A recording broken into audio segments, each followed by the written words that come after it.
மே 30 ஒரே சமநிலையில் 6 கிரகங்கள் வருகின்றன. இது மகாபாரத போரின் போது நடந்த நிகழ்வாகும்.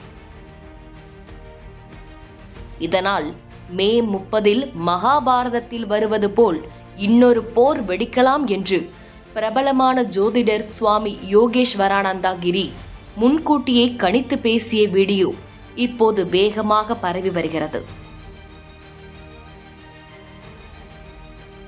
தற்பொழுது இந்தியாவிற்கும் பாகிஸ்தானுக்கும் இடையே பதற்றம் அதிகரித்து உள்ள நிலையில் இந்த மோதல் மே 30 போராக வெடிக்கிறதா என்று பலரும் கேள்வி எழுப்பியுள்ளனர்.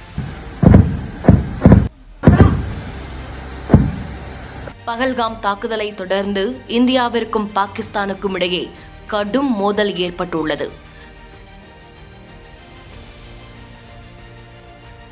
இந்தியா நடத்திய ஏவுகணை ட்ரோன் தாக்குதலில் பாகிஸ்தான் நிலைகுலைந்து போய் உள்ளது. நேற்று முன்தினம் பாகிஸ்தானில் மொத்தம் 9 பயங்கரவாத முகாம்கள் அளிக்கப்பட்டன.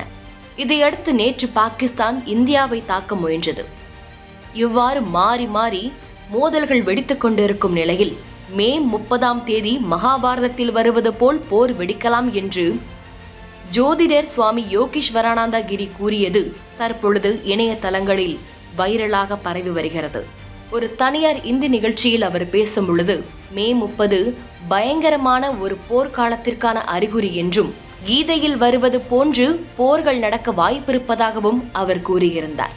மேலும் இது வெறும் கணிப்பு அல்ல என்றும் 6 கிரகங்கள் சமநிலைக்கு வருவது என்பது கடந்த காலங்களில் மகாபாரதம் அல்லது கடந்த காலங்களில் நடந்த பெரிய போர்களின் போது காணப்பட்ட நிகழ்வாகும்.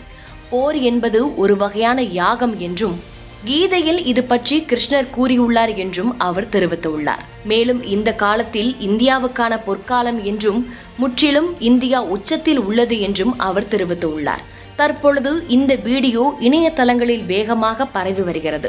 நாளுக்கு நாள் இந்தியா பாகிஸ்தான் இடையே போர் பதற்றம் அதிகமாகி வரும் சூழ்நிலையில் ஜோதிடர் இவ்வாறு கூறிய வீடியோ தற்பொழுது இணையதளங்களில் வைரலாகி வருவது மட்டுமல்லாமல் மே 30 அவர் கூறியது போல மிகப்பெரிய போர் வெடிக்குமா என்பது பற்றி மக்களும் அச்சத்திலும் எதிர்பார்ப்பிலும் உள்ளனர். செய்திகளை உடனுக்குடன் தெரிந்து கொள்ள கீழ்கண்ட கேபிள் மற்றும் டிடிஎச் நெட்வொர்க்குகளில் எம்நாடு செய்தி தொலைக்காட்சியை காணுங்கள். பாதகம் செய்பவரை கண்டால் நாம் பயம் கொள்ளலாகாது பாப்பா.